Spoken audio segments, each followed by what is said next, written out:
Welcome back. This is Alex with Grow Time Hydroponics and Supply, live from Gainesville, Florida. I know some of you are local from Gainesville, Alachua County, surrounding counties, maybe Marion. Maybe some of you from Leesburg. That's where I, originally was born and raised. So I'm going to let the video run for just a few moments. This week we are going to cover general plant tips. I'm going to cover really our hydroponic newbie cheat sheet. Just some really important tips that, it's always great to remember. And then as we close this segment, soon we will start a new segment. We are going to actually show you how to build some of these systems that we build in-house, the drip tower, the aeroponic system, the Crakey tub, show you how we put together the ebb and flow. So I'm really excited for that new segment to get started. We're also going to cover really soon things like cuttings and how to propagate plants and just other really cool stuff. So I'm excited to have you. I'm glad that you're here today. And again, this is just general plant tips. So let's go ahead and get started. Maybe more will join us later. As always, it's recorded, so you can watch these videos later, ask us questions, shoot us an email, give us a call, whatever you need. We're here for you. So just a few random things that I was thinking about that I wanted to make sure you guys knew about. So when you actually sprout your seedlings, let's say you start from a seedling. I'm going to take you over and show you our germination station. Something that's important is once your plants start getting, those real leaves, they start out with baby leaves. So they look nothing like real leaves, and eventually they start to look like plants. So for instance, this is basil right here. We've got some cilantro, some oregano, some sage, all kinds of stuff. But I wanted to talk with you about these baby leaves. So see this little tiny basil right here. It's got these first leaves that look nothing like, normal basil leaves. So when they get to this point, you actually want to trim those. What it'll do is it'll encourage growth of what is left. It will put your plant's energy towards the real leaves. You don't want them wasting any energy on, something that's, not going to be beneficial to you in the end. The same is true. So like this is cilantro, and you'll see like this cilantro, it has, the normal cilantro leaves, but then there's also these leaves. They look nothing like cilantro. So those, you want to get rid of them. I probably should have trimmed these a few days ago, but I wanted to leave it for the video so you could actually see the difference. Sage, see, baby leaf there, normal leaf up top. Get rid of those baby leaves once you see your true leaves. It'll help your plants flourish. Alright, something else that we have talked about a few different times is algae. Notice how right here there is a little bit of green algae. What happens is, light and water mixing is going to give you algae. It's inevitable, but you can take some steps to prevent it. And once it's there, you can take some steps to help it go away. So the first thing that you'll want to do is I actually keep a bottle just like this. It is food grade hydrogen peroxide. This is not the brown bottle you're going to find at the drugstore. It's 35% peroxide. It's very corrosive, so careful when you're handling it, but you water it down. So you do 12 parts water, 1 part peroxide, and you can handle this a few ways now. You can just spray the top a few times a day, and it won't hit your plants. It's basically, think about it like giving it oxygen, right? So you spray the top. You can also take this and put it directly into the reservoir. So whenever I start my seedlings, I bottom water them. Let me see if I can do this with one hand. Notice how there's some water down in there. I don't water them from the top. I put the water in the bottom, and then I put the tray in the top. So you could also fill the bottom of that with a hydrogen peroxide mix. Make sure you water it down. You don't want to give it the full thing. Alright, so algae. We prevent it with hydrogen peroxide. Hydra Guard, which we talked about a few different times. I've got one down here in my normal mixture. So this can actually prevent the algae before it gets started. If it's already there, that's when you'll want to deal with the peroxide. A good way to prevent root rot is by giving your roots oxygen. So this is actually a basil plant that we chopped off of the tower up front, dipped it in some rooting agent, and we put it in this jar a few weeks ago just to, kind of show people what can happen. You can propagate and make an entire new plant just from a cutling. So instead of drying it out to eat it, you could, dip it in your rooting agent and put it right into some more water. Now you'll notice these roots, they're looking dark. They look brown. What's actually starting to happen there is they are getting root rot. They've been exposed in this jar for a couple of weeks, and I cleared out the water today and it had algae in it. So I rinsed that out, put it in some new water, put some peroxide in there. But my point is that is actually the start of what's called root rot, and you don't want root rot. It'll kill your plants. That's actually the first stage of your plants dying. So while algae, itself isn't quite as, it's not the end of your plant. You can still fix it, but once you start getting root rot, you'll want to wash it off, change out your water. Hopefully you can save it from there. So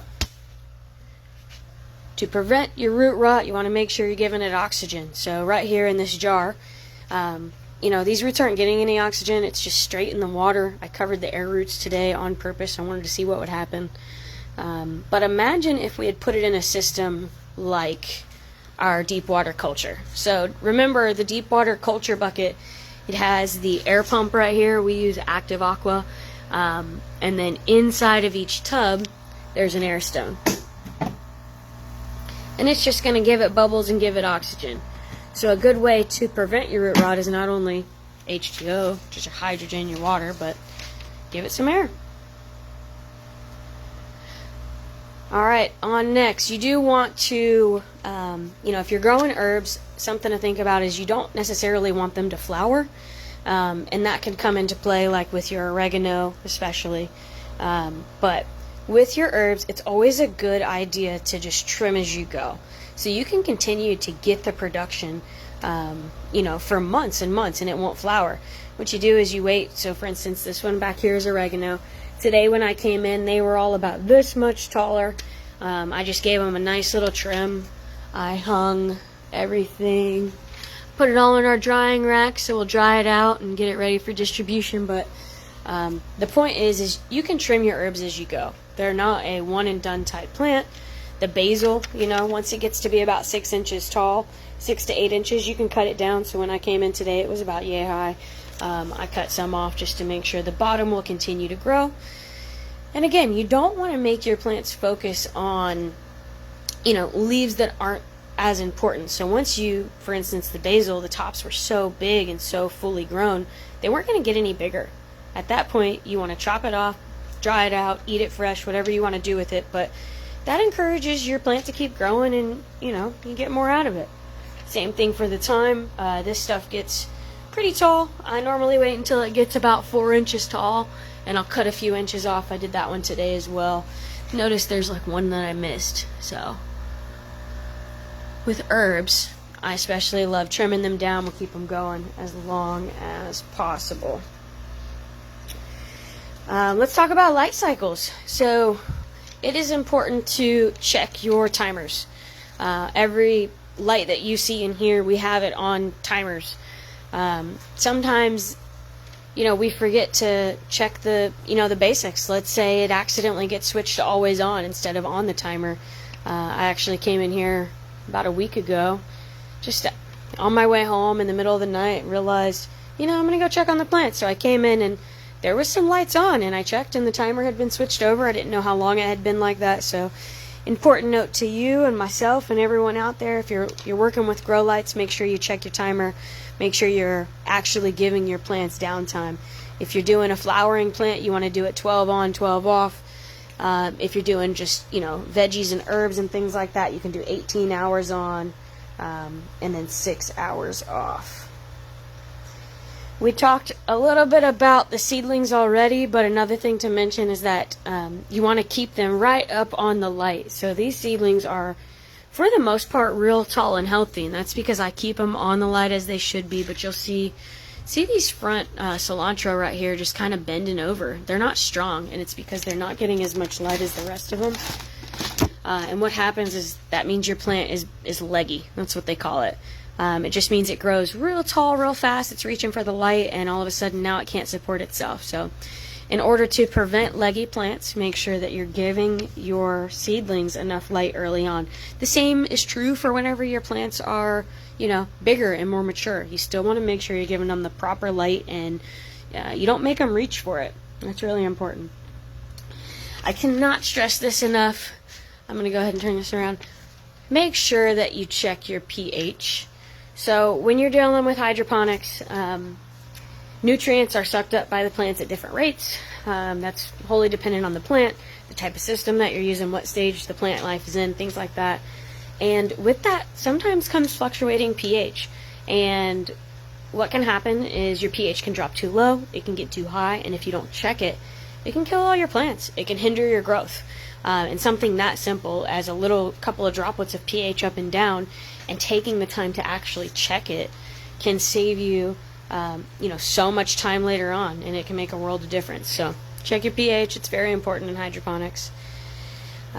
Make sure you give your plants space. So I'm going to show you this catnip. Let's flip it back around. So notice how I have a few pods that I'm actually not using. And the reason being, this was so crowded that many of the leaves and the flowers and everything, they weren't getting the light that they needed. And you can kind of tell that because, for instance, this one right here, notice how it comes from this pod over here on the left hand side, but it's reaching all the way over there for light. That's because it was so crowded over here that it wasn't getting the light that it needed. So it's going to go where it can get light no matter what. Plants are funny like that. So make sure you don't overcrowd. You can actually, you can kill your plants if they don't have enough light. This lavender in the back of this system over here, it used to be in the tub with the catnip, and it just didn't get enough, so I had to move it. It was starting to get leggy and reach for the window and suffer. So definitely important. I'm going to go grab the hydroponic newbie cheat sheet. We'll split ways for the night. Alright, other really important notes. When you are dealing with hydroponics, it's best to use filtered water. You can use distilled water, reverse osmosis. At the end of the day, even if it's a filter, a normal one that you'd have in your fridge, like a Brita filter, something like that, something is better than nothing. So what you don't want to use is your tap water or your well water if it's got a lot of, just harmful things, bad smells, things that shouldn't be in your plants. So make sure you filter your water. Keep your water at a good temperature. If you've got it inside, it should be easy. It should, fall in line with your air conditioner. It shouldn't be hard to keep it at between 65 and 70 degrees. That's where you really want your water to be. However, we are in Florida, and if you're growing things outside, which you can hydroponically outside, keep in mind that your water is going to be hot. You need to find a way to block out the light, keep it cool, whatever you need to do. You can do that a few different ways. You can freeze water bottles and drop them in the reservoir. It acts as like an ice block, so that's really simple. You can get a water chiller, so we actually can help you with that. We can, show you which ones will work best, help you hook it up, things like that, but keep the water cool. The other thing is you want to block the sun from, reaching the reservoir in the first place. So you can do a few different things. You can use what's called panda film. It's one side black, one side white. The light doesn't penetrate it, so it just basically reflects all the sun away and keeps whatever's underneath it cool, which is in this case your reservoir. You can use reflective material. A lot of times you'll see us use tinfoil. It just blocks the light. You can't penetrate through the tinfoil. So we're keeping that away from the water. Also, keep the light away from the water. That's how you get algae. We talked about that earlier. Your nutrients, make sure you're using nutrients with your plants. Because we're not using dirt and we don't have all of the stuff that's normally in the dirt, you have to add that to your water. So depending on what you're growing, you could use maybe a 1-part solution. If you're doing herbs and lettuce and leafy greens, you can likely get away with a 1-part solution. If you're doing something that blooms, a tomato, squash, cucumber, peppers, whatever it may be, you will need at least a 2-part system. You'll need a grow and then a bloom. Some of them will you'll put the grow solution in until you reach a certain stage in the plant life, and then you'll switch over to the bloom. Some of them you mix a ratio of each throughout the plant life. And here we use the 3-part general hydroponic series. So that's the grow, the micro, and the bloom. And you use all 3 at all times. It just matters at which rate you mix the ratio, depending on the plant and the plant stage and all that stuff. But the point is here, you need to put nutrients in your water. Your plants aren't going to do well with just water. they might be able to, you know, propagate, or you might be able to get your seedlings to germinate, but they'll never flourish without what they need. Seedlings. A lot of times people don't realize that they either need to start their own seeds or they need to buy seeds, you know, that are already done. They come in here and they see all these pretty plants and they don't realize that it took time. It took a few months to germinate them from seed and from the start. There's a big learning curve that goes with it. So think about that when you want to do with hydroponics. Is that something you want to do yourself? In that case, you'll need probably a seedling heat mat. You'll need to decide what type of grow medium you're going to use. Is that a rock wool? Is it, you know, peat moss plugs? Is it cocoa? You know, whatever you want to use, just make sure you have a grow medium that's not dirt, hopefully. You can use dirt too, we just don't prefer it. And last but not least, the other really important thing here that I always want to remind you of is your lights. We recommend LED lights. We have a few different ones. Make sure you're putting it on a timer. Make sure that you're giving it the correct time. So 12 hours on, 12 hours off if you're doing fruiting or flowering. And then 18 hours on, 6 hours off otherwise. I'm just going to show you actually our new light that's in here. And this one's pretty cool. Because it's on its own stand. It can go as tall or as short as you want it to. It has its own timer. And you can move these arms, and you can kind of put them wherever you want. So in the past, we had dealt a lot with these, you know, plate lights, which are kind of, I think you can see them on here. So they hang, they're more meant for tent use and things like that. You can hang them from the ceilings. But we've also now got, you know, the adjustable arms. So make sure you find the light that's right for you. If that's not an LED, it's probably a fluorescent bulb. A lot of people that are doing home grows, they don't need the big, you know, halogen lights or anything like that. Not to say that you can't, but, you know, watch for your electric bill. You want to do something that's going to save you a little bit of money, but get the job done, your LEDs are probably the best to use in that case. So I see we do have some live watchers. I'm going to just wait a few minutes, see if anyone has any questions. I don't really have any more tips to cover for the general plant tips. I feel like we've covered quite a bit in the last few videos. I think this might be actually number 7 or number 8. So we've been at this for a few months, and I'm excited to do more videos in the future, but I'm hoping that you guys will join me for that as well. Alright, well, I don't see any comments. Thanks for joining me. We'll go ahead and post this. As always, we are at growtimehydroponics.com. You can do growtimehydro.com, and that's THYME, time. You can email us, ordering@growtimehydro.com. You can call us. You can message us on Facebook. We have a TikTok with some cute little videos on there. We have Instagram. Any which way you want to find us, we're here for you, and we're happy to help. Thanks so much for joining us. Have a good night.